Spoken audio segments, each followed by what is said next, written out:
지난 시간에 우리가 298쪽에 거기 나오는 묘사에서 정태적 묘사와 동태적 묘사를 잠시 설명하다 말았습니다. 거기 298쪽에 나오는 게 여러분들 잘 아시는 수필 한 편이죠. 그쵸? 이렇게 보면 어쩔까? 대체로 우리가 할 때 여기하고는 별 관계없는 내용입니다. 오는 조선후기 3대 여류 국문수필이라고 이렇게 이야기를 하죠. 조선후기 3대로 국문수필이라면 크게 여러분 시는 뭐가 있습니까? 조치문이죠. 여러분 뭐 있죠? 규정치루 정론기가 있습니다. 그죠? 특히 여기나 규정치루 정론기는 시험에 잘 나오죠. 그죠? 시험에 잘 나오는데 둘 다 뭡니까? 여러분 신 의인체라는 공통점이 있죠. 단지 조치문은 제문이고 규정치루 정론기는 다마체입니다. 그죠? 대화 위주로 이루어져 있다. 이런 이야기입니다. 그 다음에 우리가 보고자 하는 게 여기 나오는 의유당 일기 이거다. 원래는 여러분 잘 아시는 대로 원래 의당 김씨인지 아니면 남씨인지 정확히 알지 못합니다. 그래서 의당 일기라고 이렇게 얘기합니다. 여기에 보면 뭐가 있냐? 원래 여기 나오는 일기라는 게 요즘에 우리가 쓰는 일기는 아닙니다. 그렇기 때문에 그날 그런 생각나는 걸 기록했다는 뜻이기 때문에 첫째, 여기에 뭐가 있습니까? 기행문이 있습니다. 뭐가 있습니까? 여러분 낭민루, 북산루 이게 나오고 이어서 그 다음에 나오는 게 동명일기예요. 지금 우리 교재에 나오는 게 동명일기의 일부분을 지금 인용하고 있는 거다. 이런 이야기입니다. 그런가 하면 여러분 자신은 뭐 있죠? 번역문이 있습니다. 이 번역문이 뭐냐? 여러분 신 영명사, 그렇죠? 득월루, 상량문입니다. 그렇죠? 거기는 여기 영명사 가보시면 안 계시겠습니다만은 여기 영명사는 평양의 북쪽에 있는 걸로 알고 있고, 그죠? 여기 나오는 여러분 자신은 동명성왕이 머물던 것으로 알고 있습니다. 옛날에 같이 놀았었던 곳이 거긴데, 이어서 그 다음에 정기문이 있어. 정기문이 뭐가 있죠? 뭐 있죠?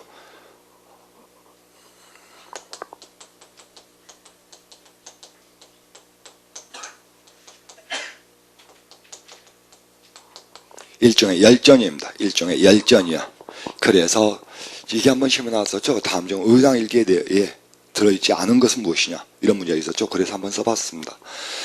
의당 일기에 들어있지 아니한 것은 해가지고 여기 나오죠. 낭민루, 북산루, 동명일기, 영명사, 득월루, 상량문, 그 다음에 춘일송 이렇게 여러분들이 잘 아시는 약 5편의 작품이 실려있고 그 중에 하나가 여기 나온 동명일기다 이런 이야기입니다. 그렇죠? 자, 갑니다. 동명일기가 당연히 뭐죠? 일출의 장관이죠. 답은 이미 나왔네. 일출의 장관입니다. 그러면 답은 몇 번이야? 1번이야.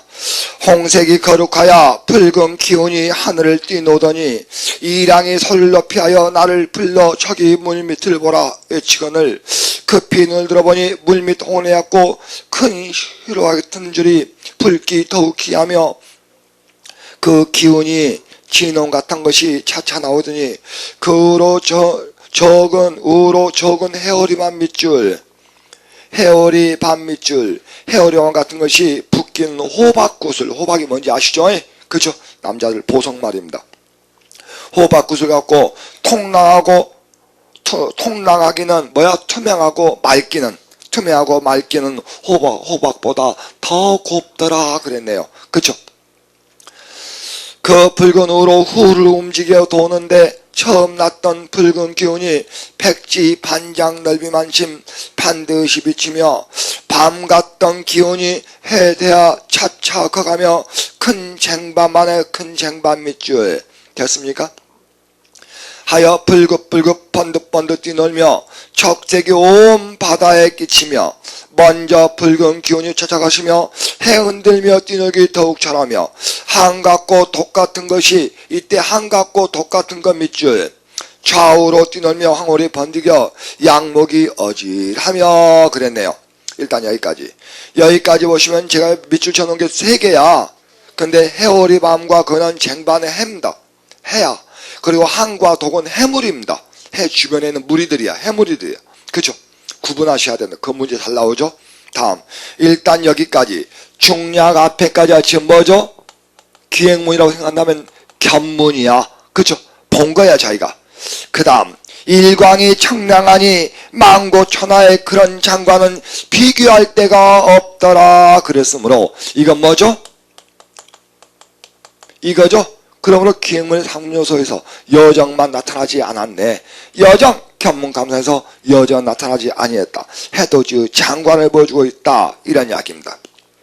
다음 어제 했던 정태정 묘사합니다. 대단히 감각적이며 비유적이야. 그렇죠? 정태정 묘사는 제가 어제 대단히 감각적이며 비유적이요 문학적이라고 설명드렸다. 이런 이야기입니다. 그렇죠? 제가 300쪽을 어제 하면서 말씀을 드렸다. 이런 이야기야. 그렇죠? 갑니다. 그 춘향이 낮바닥이 어떻게 생겼냐? 하늘하고 아리따워 월태화용이야. 몸가짐은 뭡니까? 거기 나오는 달 같고 말입니다. 얼굴은 꽃 같아. 세상에 무쌍, 그러니까 비교할 사람 대상이 없더라. 이런 이야기입니다. 무쌍이라. 얼굴이 예쁘고 깨끗하니 청강에 노는 학이 설월에 비친 것 같고 단소노치 미인의 상징이죠. 붉은 입술과 뭐죠? 하얀 이빨이야. 그죠? 얼른 보니까 여학생이 한 분도 안 계십니다만은 그래서 우리가 여자의 미인을 이야기할 때 303억 3적 그러죠. 그죠? 세 가지가 하얘야 되고 세 가지가 까매야 되고 세 가지가 붉어야 하고 이렇게 이야기하죠. 예, 모르시면 찾아보십시오. 있어 그게. 여기선 단순오치야. 지금 뭐야? 흰 이빨과 거기 나오는 뭐죠? 거기 나오는 붉은 입술이야. 반쯤연이 별도 같고 옥도 같다. 연기를 품은 듯 자상 고운 태도. 이때 자상에서 상자 무슨 상자야? 치마상자야. 그죠? 치마상자야. 그죠? 고운 태도 어린 안개의 석양에 비친 듯 푸른 치마 영롱하여 무늬는 은하수 물결 같다 그랬죠. 지금 춘향이를 묘사하고 있는데 헛것을 보고 있는 거죠 지금. 그죠? 그래서 눈에 씌운 상태야. 여러분이 보시면 아시겠지만 대단히 감각적이며 대단히 비유적이야. 대체로 뭡니까? 인물의 외모를 제시한다든지 대체로 분위기나 정서의 전달에 많이 쓴다고 어제 말씀을 드렸다. 이런 이야기입니다. 됐습니까?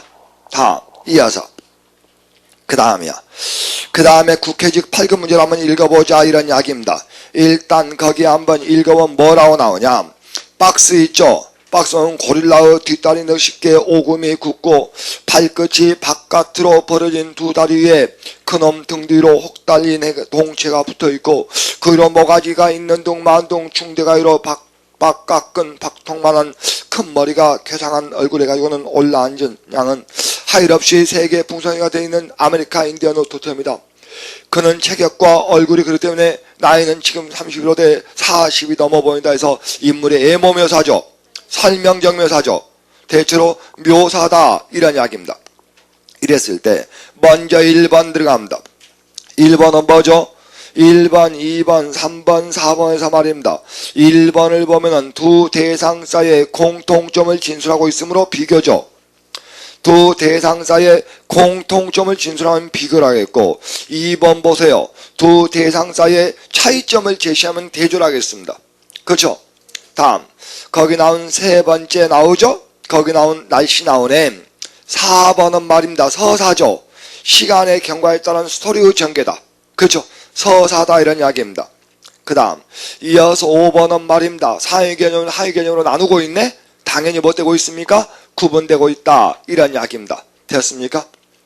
다음 이어서 그 다음 페이지에 동적 묘사와 사회적 묘사는 여러분이 보시고 그 다음 한번 읽어보겠습니다. 4번 메밀꽃 피밀비 시험에 나온다면 이 부분이 그래도 시험에 제일 잘 나오죠. 제일 잘 나옵니다. 갑니다. 이지런졌으나 보름을 갓 지난 달이야. 우리 시로 이야기한단 말입니다. 여기 나오는 뭐 있습니까? 이렇게 쓰면은 보통 우리가 15를 이야기를 쓰는 말이라고 그렇게 말씀을 드린 적이 있습니다. 그랬을 때 말입니다. 만약에 앞에 한자가 말입니다. 여러분 자신으로 이렇게 쓰여 있다면 뭐야? 이렇게 해서 기망 이렇게 쓰여 있는 경우와 여기 나오는 뭡니까? 이렇게 쓰여 있는 경우를 주의하셔야 되죠. 만약에 기망이 이렇게 써 있으면 뭐야? 음력 14일을 이야기하고요. 이렇게 써 있으면 음력 16일을 이야기합니다. 보름을 갓 지난 달은 했고 오늘은 며칠이냐가 나왔었죠. 답이 기망이었죠. 밑에 있는 기망해야 됩니다. 이미 기자죠. 이미 보름이 지났음. 이미 보름이 지났음. 해서 이미 기자를 써줘야 한다. 이런 이야기입니다. 그죠? 제가 한자로 날짜 세는 법 알려드렸어요. 삭순, 망념, 해 해가지고 알려드린 기억인데 대체로 망은 15일을 가지고 이야기합니다. 그래서 여기는 뭐야? 기망. 이 기망 주위에서 봐달라. 이런 이야기입니다. 그죠? 보름을 갓 지난 달은 부드러운 빛을 흐붓이 흘리고 있었다. 부드러운 빛이라 했으니까 이미 공감각적 표현이죠. 그렇죠? 부드러운 빛은 공감각적 표현이야. 대화까지는 80리 반길 고길 뒤나 넘고 겨울을 하나 건너고 벌판과 산길을 걸어야 된다. 엄청 많이 가야 되네.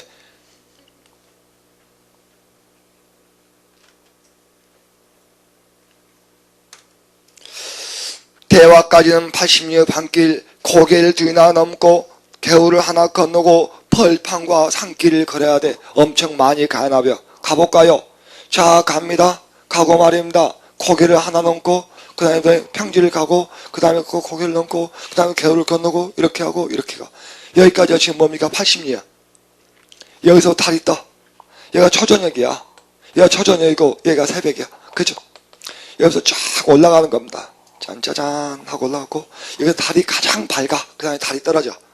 그죠? 그 다음에 장돌뱅이가 말입니다. 등짐을 지고 나귀에다 짐을 싣고 밤길을 갈 때 그래도 평지는 갈만하지. 근데 고개를 넘었을 때 힘들지 않냐. 힘든 건 과거야. 그렇죠? 이때 첫 번째 과거는 허생원의 삶이야. 여기는 두 번째 과거는 동희 어머니의 과거야. 그리고 이 두 개는 뭐야? 전지적이야. 전지적이야. 그죠? 그리고 여기는 평지는 전부 현재야. 그쵸? 그럴걸? 현재야. 그래가지고 신이 말입니다. 여기서는 편안해. 그래서 여기는 대체로 3인칭 관찰적으로 나타나. 이 부분들은. 그죠? 거의 대부분. 맞죠? 그래가지고 실이 여기 나오는 허생원의 과거와 동희와 동희 어머니의 과거가 하나로 딱 만나는 지점이 여기야. 여기죠? 물에 퐁당 빠질 때요. 여기요. 그때 달이 가장 밝아. 달이 가장 높이 떴을 때 그게 바로 어디야? 절정이야. 그죠? 내가 저번에 이야기했죠? 소설에서 이러한 배경의 제시라든지 이러한 뭡니까? 자, 소설에 등장하는 인물의 이름은 그냥 나오는 게 아니다. 다 이유가 있어 정해진다. 내가 여러분에게 농담을 하면 잘 이야기하는 이거 있죠? 이거 잘 이야기하잖아. 엄석대. 그렇죠? 우리들의 일그러진 영웅에 뭐야? 엄하고 단단하고 높은 권위적 인물이란 뜻이야. 그냥 정해지는 건 아니다. 그렇죠? 여러분 자신은 우리 제정국어의 소설표에 첫 번째 나온 소설이 뭐야? 어둠의 혼이야. 어둠의 혼 나오는 꼬마 이름이 뭐야? 갑해요. 갑해. 갑을병제의 갑이고 신유술의 의해요. 이 꼬마가 역사요. 이 꼬마가 역사란 뜻이야. 내가 역사다 이런 뜻이야. 빨치산의 아들로 태어난 내가. 그죠? 그러니까 소설의 이름은 그냥 정해진 것이 아니에요. 다 이유가 있어 정해지고 배경도 그냥 생기는 게 아닙니다. 그들은 고갯마루에 올라섰다. 그냥 올라선 이유가 있어. 괜히 올라온 거 아니야.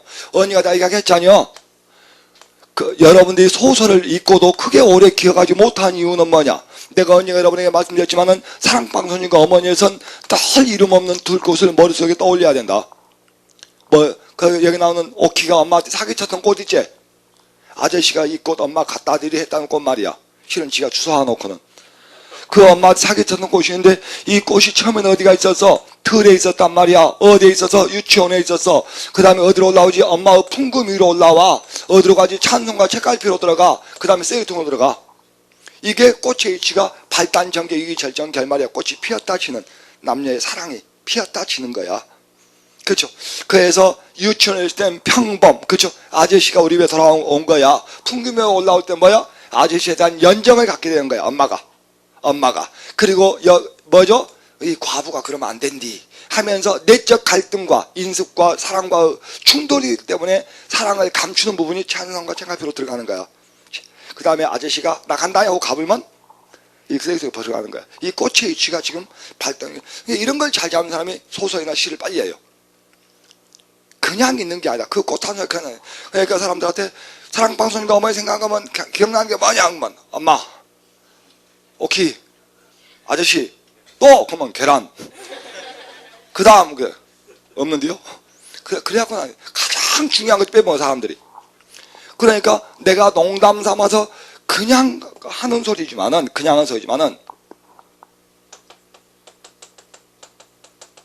뭔지 아요? 넓을 광자요? 넓을 광자요? 뭔지 아요? 빌 광자에 텅 비어있다는 뜻이야. 그쵸? 그건 뭐야? 이 육사의 광야, 아무것도 없다. 아무것도 없다. 까마득한 날에 하늘이 처음 열리고 어디 타고 오는 소리 들렸겠느냐? 아무것도 없어. 무의 공간이야. 내 손에 아무것도 없어. 뭐든지 가질 수 있는 가능성은 있지. 무한한 역자 창조의 공간이며 소위 무한한 가능성의 세계를 우리는 광야라고 합니다. 그러면 광야는 넓은 데라 빈 들이야. 아무것도 없다요. 그러니까 제목도 소재도 그냥 정해진 건 없다. 이제 사람들이 그걸 버려. 그걸 버리니까 나중에 시와 소설이 연결이 안 되는 거야. 작품과 시가 연결이 안 되고. 그거 내우려고 그래 사람들이. 내가 가끔 농담에서 이야기하지만은 그 많은 시와 소설 중에서 솔직한 이야기로 어떤 소설에서 10줄 잘라놓잖아. 저도 몰라요 어디서 나온지. 내가 어떻게 할 것이요. 예를 들어서 뭐 김동훈의 감자 나오면 만만하지. 맨날 본 거니까. 근데 1970년대 80년대 엊그제 뭐 90년대 소설 같은 거에서 쭉 빠나 몰라. 그래서 예를 들어서 언제입니까? 2011년도에 어떤 엄마를 부탁해. 이런 소설 같은 거 저는 2006년도에 이미 읽었어요. 그 책을. 그쵸? 2006년도에 이미 읽었어. 그랬는데 2007년도에 내가 이미 읽었어요. 그랬는데 2010년도인가 시험에 나왔더라고. 그러니까 이거 엄마를 부탁해야 하고 봤는데 그 다음에 바로 그 소설이 바로 폭발적인 인기를 모았죠. 전국적으로. 그런 적이 있어. 근데 이거 엄마를 부탁했는데 이거 그러면서 이런 데고 답을 고른 적이 한 번 있어요. 근데 내가 읽었으면 다행인데 모르는 소설 나오면 저도 몰라요. 내가 그 책을 읽은 건 우연이지. 그러니까 그걸 누가 잘 잡느냐요. 그래서 그런 걸 잘 잡으시는 분이 결국 공부를 잘해요. 그 많은 작품을 할 수는 없거든. 그래서 우리 이제 감 잡는다는데 그냥 잡는 게 좀 돼 있어요. 그래서 한번 말씀을 드려본 겁니다. 다음 이어서 밤중을 지난 무렵인지 죽은 듯이 고요한 속에서 짐승 같은 달의 숨소리가 섬에 잡힐 듯이 들리며 콩포기와 옥수수 잎새가 한층 달에 푸르게 젖었다. 사늘이는 온 동맹을 받쳐서 픽시한 꽃이 소금을 뿌린 듯이 흐뭇한 달빛에 숨 막힐 지경이다. 붉은 대궁이 한결같이 해잔하고 나귀들의 걸음도 심하다. 원래 대궁에는 두 가지 뜻이 있죠. 첫째는 뭡니까? 여기서는 줄기란 뜻이 있습니다. 여기서는 줄기란 뜻이 있고 그 다음에 이것의 반대말입니다. 아무도 손대지 않은 깨끗한 음식이란 뜻입니다. 숯밥이. 그러면 거기 나오는 뭐 있습니까? 거기 나오는 대궁에는 먹다 나온 밥이야. 먹다 나온 밥이다 이런 거야. 여러분 보신 대로 뭐죠? 정태적 묘사, 감각적 비유적 묘사의 대표적인 예죠 여기가. 그렇죠? 그래서 우리가 이효석을 이야기할 때 뭐라 하죠? 여기 나오는 한국 감각적 문체의 완성을 하잖아. 소설을 갖다가 시적 기로 끌어올렸다는 사람으로서 여러분이 훗날 많은 소설에 영향을 미치죠. 다음 그 다음에 나오는 5번은 여러분이 읽어보셔도 되겠다. 5번은 읽어보셔도 되겠다. 다음 이어서 그 다음에 와 있어요. 그 다음에 거기 나오는 어디입니까? 03년 국가지 국어문제를 한번 살펴보자 이런 이야기입니다. 먼저 가번 탁자는 물건을 올려놓은 기구이다. 정의되었습니까? 지정되었습니까? 당연히 지정되었죠. 여기 성립하지 않죠. 물건을 올려놓은 기구라고 해서 모두 탁자인 건 아니죠. 그러므로 1번은 맞는 약입니다. 이건 잘못된 정의입니다. 그렇죠? 이어 두 번째 모든 새는 난다. 타조는 새다. 그러므로 타조는 난다. 귀납법이죠. 연역법이지. 에이 거기다 모든 새가 난다는 일반적 순수이잖아. 그러니까 이건 연역 추론되었다 이런 이야기입니다. 그런데 여러분 자신들로 추론의 가장 여러분 자신들로 연역 추론에서 가장 중요한 게 뭐지? 전제는 절대적 참여해야 한다. 그런데 모든 새가 나으냐? 그렇진 않다. 타조도 닭도 못 난다. 그렇죠? 그러므로 전제가 참여 아니면 잘못된 결론에 도달할 수 있다. 그랬죠? 연역 추론에서 가장 중요한 것은 전제의 절대적 참이다. 정언적 연역에서. 그죠? 그러므로 거기 나오는 모든 새는 난다. 대전제가 잘못되어 있죠. 새가 하늘을 날지 모든 새가 나는 것은 아닙니다. 그죠? 다음 이어서 그 다음 답원 들어갑니다. 그 다음 답원에 보니까 뭐가 나주고 있냐. 전자파와 생체의 관계, 장기간의 전자오락 컴퓨터 핸드폰 사용 금지야. 피해 사례, 백내장, 뇌신경세포 손상, 기형활 추사 우려, 전자파 제품을 침시두거나 몸에 지니지 말 것이야. 가만히 보고 있으니까 거기 나오는 기억은 큰 것이고 거기 나오는 니은 보세요. 장기간의 전자오락 컴퓨터 핸드폰 사용이 뭐죠? 그 원인이구만. 그렇죠? 원인이야. 그래서 그 결과가 뭐죠? 디귿이죠. 해결책이 뭐죠? 리을이죠. 전형적인 뭐죠? 인과적 전개되고 있죠. 전형적인 인과적 전개되고 있다. 이런 이야기입니다. 원인과 결과와 그 해결책이라는 인과적 전개가 되고 있다고 우리는 이렇게 이야기를 합니다. 다음 이어서 라번 됩니다. 라번 이야기할 때 저는 말입니다. 여러분에게 이런 이야기 했었죠. 우리는 말입니다. 여기 나온 문학과 무용과 음악과 문학, 음악 이렇게 해놓고 여기 뭐죠? 소설 이렇게 써버리면은 이것은 뭐죠? 내가 뭐라 하지? 이건 배타적 대등관계라 그럽니다. 서로 다르면서 또 대등이야. 그러나 이건 아니지. 이건 아니죠. 그죠? 그러니까 이건 빼줘야 돼. 대등관계가 아니야. 그랬을 때 거기 보세요. 라번 환경오염을 원인으로 수질오염, 토양오염, 공장 매연이지만은 기업과 니은은 결과지만 디귿은 원인이지. 뭐야? 배타적 대등관계가 되지 못했다는 이야기입니다. 배타적 대등관계가 되지 못했다. 그렇죠? 그러므로 3번도 4번도 잘못되어 있는 것이다. 이런 이야기입니다. 라번도. 그죠? 자, 답은 찾아보시고 그 다음에 거기 나오는 중국인 거리에 대해서 나와주고 있는데 그건 여러분이 한번 읽어보셔도 돼요. 금방 이건 답을 고르는데 문제가 안 됩니다. 그죠?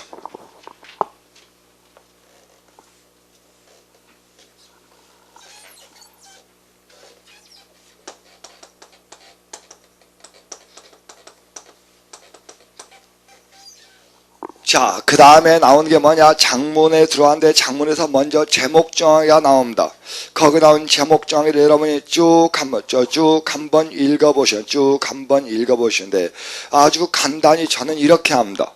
결국은 이거예요. 뭐죠? 실용적인 글이냐? 문학적인 글이냐요? 만약에 실용적인 글이라면은 가장 먼저 해야 할 일이 뭡니까?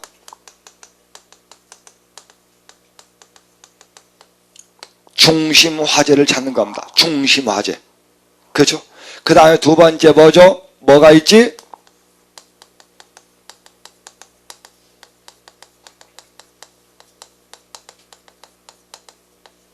중심 화제를 구체화합니다. 그죠?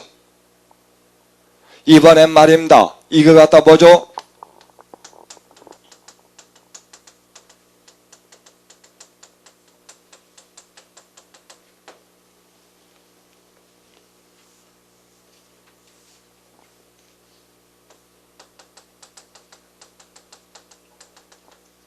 진술은 하나의 문장이에요. 문장이야. 이랬을 때 말입니다. 이게 바로 뭐가 됩니까? 이게 바로 제목이야. 이게 바로 뭐야? 주제야, 주제. 이게 주제야. 그쵸? 맞죠? 자, 이때 실용적인 건 설명문, 논설문, 보고문 등의 이런 실용적인 글들은 말입니다. 뭐죠?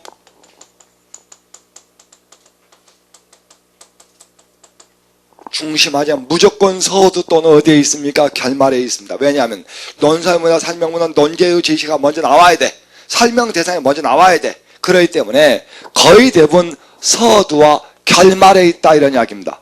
이걸 찾아가지고 이 중심화제를 해명하고 있는 것이 그 다음 본문이거든. 그렇죠?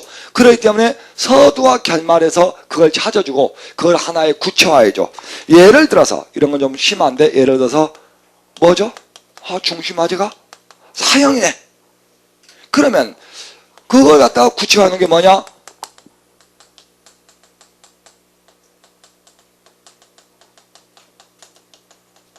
이러겠잖아.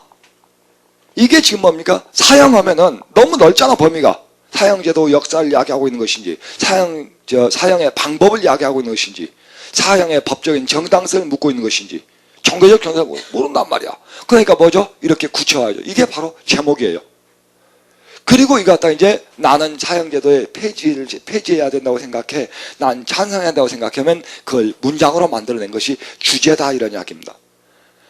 만약에 그 글이 문학적인 글이라면 뭐죠?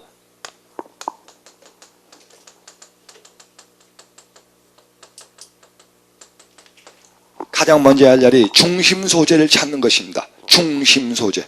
그죠? 중심 소재를 찾고, 두 번째 뭐죠?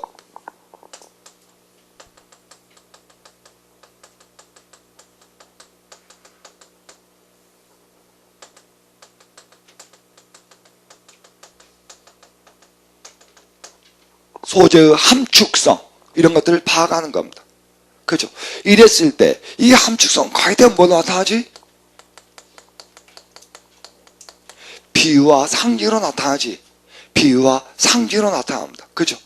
맞죠? 그리고 여기는 뭐죠?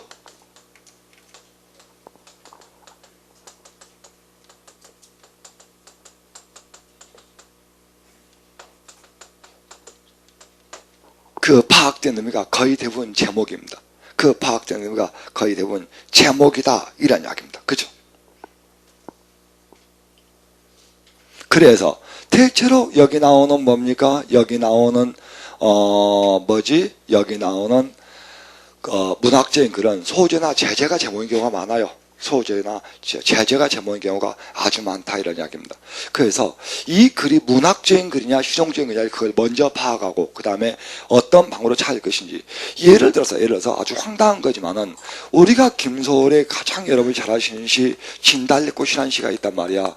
그러면 진달래꽃이라는 시가 있는데 여기 나온 진달래꽃은 뭐죠? 중심 소재예요.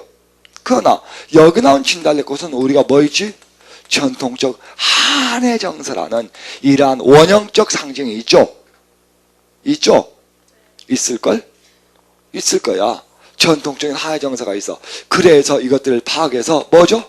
말 그대로 뭐죠? 제목은 이별, 이런 식으로 붙일 수도 있다, 이런 이야기입니다. 붙이기 나름인데, 그죠? 그래서 소재나 여기 나오는 제재가 이 뭐죠? 제목이 되는 경우가 많네. 맞죠? 그래서 여러분 잘 아시는 뭐죠? 유능길의 완장, 유능길의 완장, 이런 것들도 완장 찾다 그러죠. 그 완장 같은 경우도 뭐죠? 권위주의, 이런 식으로 딱 이를 붙일 수 있거든요. 근데 언젠가 우리 당숙이 돌아가셔가지고 산산에 갔는데 교회를 다니셔가지고 한 차가 왔더라고, 교회에서. 근데 목사님이 좀 불광같이 생겼더라고. 거의 목사님인데 목사님이 굉장히 개방적이시더라고요. 그래서 목사님과 같이 앉아서 이야기를 좀 하게 되는데 목사님이 굉장히 아신 게 많더라고. 그래서 갑자기 나한테 저기 있는 저수지 이름이 뭡니까? 그러고 물어보더라고. 그래서 제가 백산지라고 합니다 하고 이야기를 했어요. 그때 제 말이 어디서 들어본 이름이네요. 그래서 유능길의 장마에 나오는 그 저수지 이름이 백산지입니다. 그 배경이 바로 저기입니다 하고 해서 유능계와 완장에 나오는 그것이 바로 저기입니다. 그래요? 그러면서 완장이 뭡니까? 하고 물어보더라고.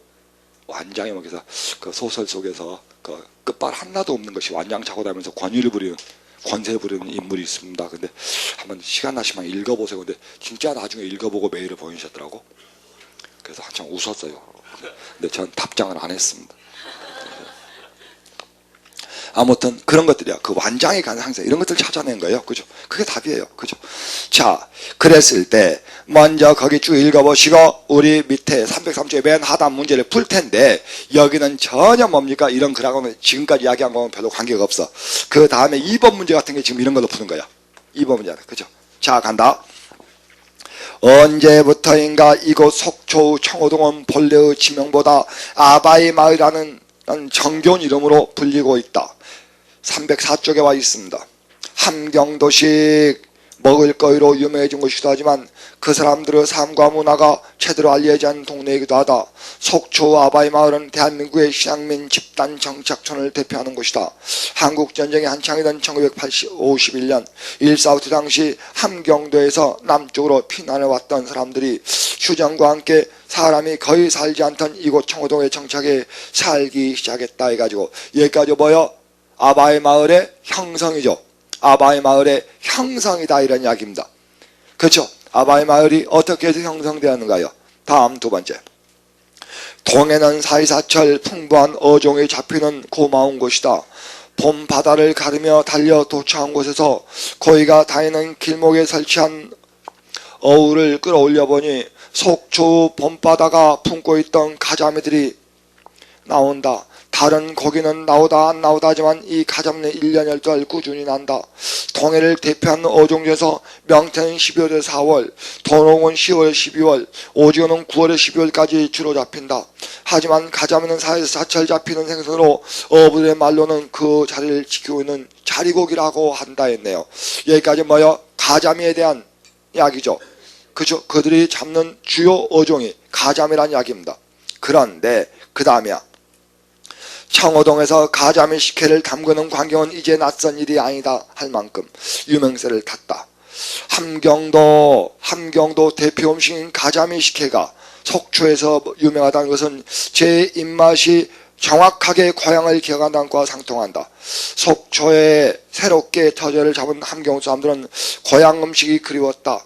가자미 식혜를 만들어 상에 올렸고 이 밥상을 마주한 속초 사람들은 배타심이 아닌 호감으로 다가섰고 또 판매를 권하게 되면서 속초 명물로 재탄생하게 된 것이다. 가자미 식혜의 등장이죠. 그렇죠? 가자미 식혜. 그러므로 분명히 중심 소재가 뭡니까? 여러분 자신은 뭐죠? 아바이 마을과 가자미 식혜 이 두 말은 꼭 들어가줘야 돼. 그렇죠? 그러므로 거기 나온 답이 몇 번이 되었냐? 거기 나오는 2번이 되었다. 이런 이야기입니다. 그죠? 다음. 먼저 우리가 보고 있는 304쪽이지 맨 상단이야. 언제부턴가 이곳 속초 청호동은 본래 지명보다 아바이 마을 청견이로 불리고 있다. 함경도의 먹을거리 두 가지를 나가는데 먼저 이것이 복수표준인지 아시죠? 먹을거리와 먹거리가 복수표준인 아시죠? 저는 복수표준어가 만들어진 걸 되게 싫어합니다. 왜냐하면 복수표준어가 만들어지면 표준어 규정의 쓸모가 없어져 버려요. 하나의 표준어가 만들어지면 기존에 있던 건 없애줘야지. 그래야 그게 규정이 되지. 복수표준어가 계속 늘어나니까 우리는 계속 외워야 돼. 짜증이야. 그렇죠? 다음 우리 교재 지금 보고 있는 지문의 밑에서부터 한 5번째 정도 됩니까? 마지막 문답이에요. 청호동에서 가자미 식혜를 담그는 광경은 가자미 식혜는 가자미 젓갈입니다. 젓갈이야 젓갈. 그죠? 이제 낯선 일이 아니다 할 만큼 유명세를 탔다.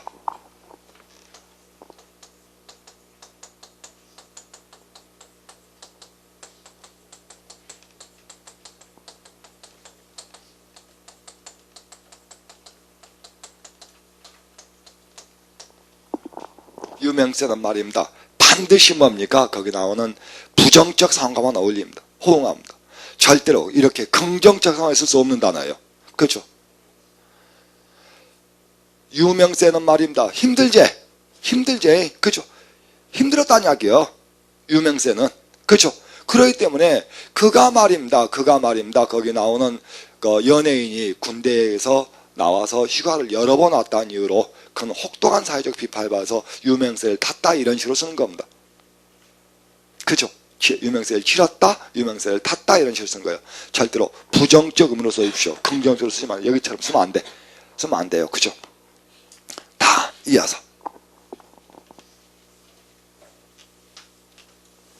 자 여기를 지워놓고 여기 나오는 제가 했던 이야기가 맞는지 이제 거기 나오는 허균의 얘기를 한번 읽어보자 이런 이야기입니다.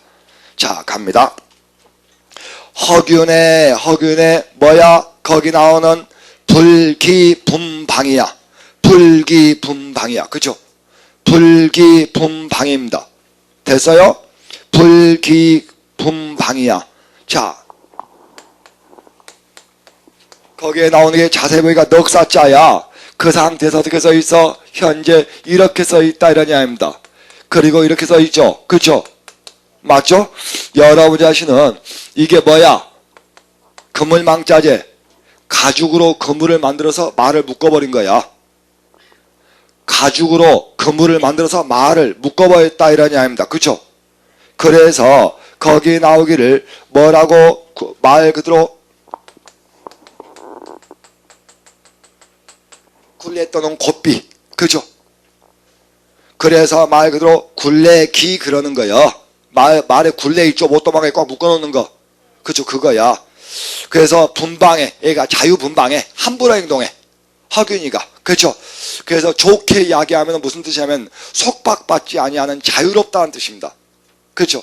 천재성에 뛰어나서 기존의 규범으로는 그를 잡아들 수가 없어. 능력과 천재성이 뛰어나서 기존의 규범으로는 그를 잡아놓을 수 없다는 뜻이야. 그래서 불기분방입니다. 아주 자유분방한 거야. 탈선적 생활은 마치 레상시대의 여러 천재들을 연상케 한다. 안정복에 의하면, 안정복 하면 기억나는 게 뭐야? 그거지? 예, 넘어갑니다. 하기는 심지어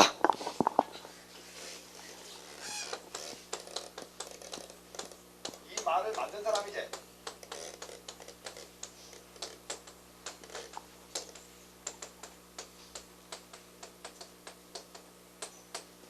잡동사니를 말을 만든 사람이죠. 잡동사니가 한자 하신 분은 그렇게 많지 않습니다. 그죠? 일종의 폐관문학집입니다. 한가에 떠도는 이야기 이것저것 모아놓은 잡동사니야. 그래서 이것이 우리말로 뭐죠? 귀화해서 요즘에 잡동사니란 말이 만들면 그게 문집의 이름입니다. 잡동사란 말을 만든 사람이기도 하죠. 그죠? 지금 이렇게 쓰죠?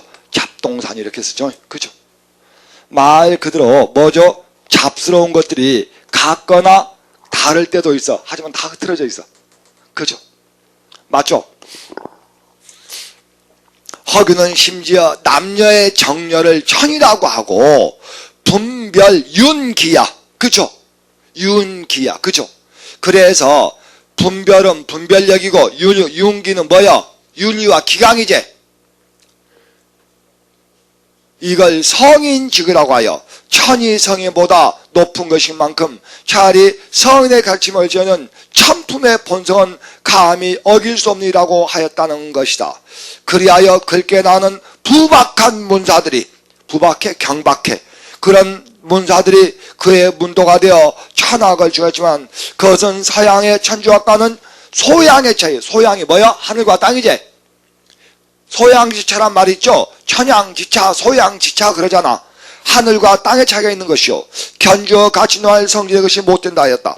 허균이 선도 특히 불교관한 서적을 탐독했으면 사실이다. 그로 인하여 파관, 이때 파가 뭐요? 끝날 파자제. 끝날 파자죠. 파업할 때 파자 이렇게 써. 너 학교 파였냐 할 때 파여. 시험에 잘 나와요. 우리말 아니야. 학교 파였냐 할 때 파자가. 그렇죠? 끝날 파자여. 됐습니까? 그래서 관직에 쫓겨나서 파관이니까. 그렇죠? 까지 당한 일이 있었다. 또 일찍이 영경에 왕래한 관계로 천주시를 읽었으라는 것을 측다. 그러나 그렇다고 해서 천이 성현보다 높다는 사상을 유독 소학의양이라고 보면 하나의 속단이 아닐까 그랬네. 일단 여기까지. 글쎄요. 여기 나오는 이 부분을 읽으면서 여러분들이 내가 늘 시험 볼 때 이야기하는데 밑줄 치면서 읽기, 그 다음에 중요한 말에 박스를 치기, 이런 것들이 굉장히 중요하다. 만약에 여러분들이 박스를 쳤다면은 거기 305쪽의 두 번째 줄 끝털이야. 뭐라고? 천품의 본성에 박스를 딱 쳐줬어야 돼. 이미 305쪽에 위에 두 번째 줄 있죠. 천품의 본성 나오죠. 두 번째, 세 번째 줄에 걸려 있습니다. 천품의 본성은 감히 여길 수 없다. 그래서 이것을 지금부터 이야기하고자 해. 천품이란 무엇이냐요? 그죠? 천품이란 무엇이냐? 그죠? 그래서 간다.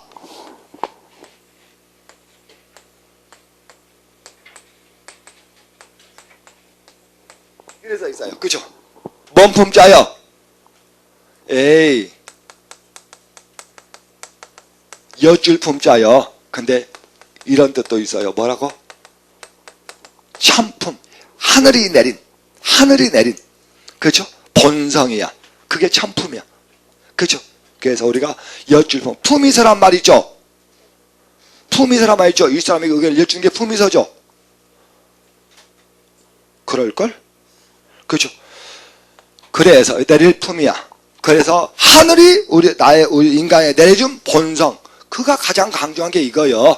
그러므로 이미 핵심 뭐죠? 중심아지를 찾았다는 이야기입니다. 찾았어. 그죠? 됐죠? 갑니다. 자, 그 다음입니다. 그래서 가만히 보면 천품의 본성을 제시하고, 여기 나오는 천품의 본성은 대단히 독자적인 것이라는 얘기야. 이건 뭐죠? 서양의 천주학과도 다르고 불교와도 다르다는 이야기입니다. 그죠? 하균의 아주 독창적인 것이다. 다음, 성인보다 높은 천이라고 하여 그 천이 반드시 사악의 천주를 오히려 성인보다 높은 천이라 하여 그 천이 반드시 사악의 천주를 의미하는 것이라 봐야 하는 이유가 분명치 않다. 그보다는 오히려 인간의 본연지성을 그의 존엄성에 있어서 강조하는 것이라고 보는 것이 타당하다 그랬어요. 그렇죠? 그 존엄성에 있어서 강조하려는 것이 타당할 것이다. 천명지성의 하늘이 임한 것을 성이라고 한다요. 이때 성은 본성이라는 뜻입니다.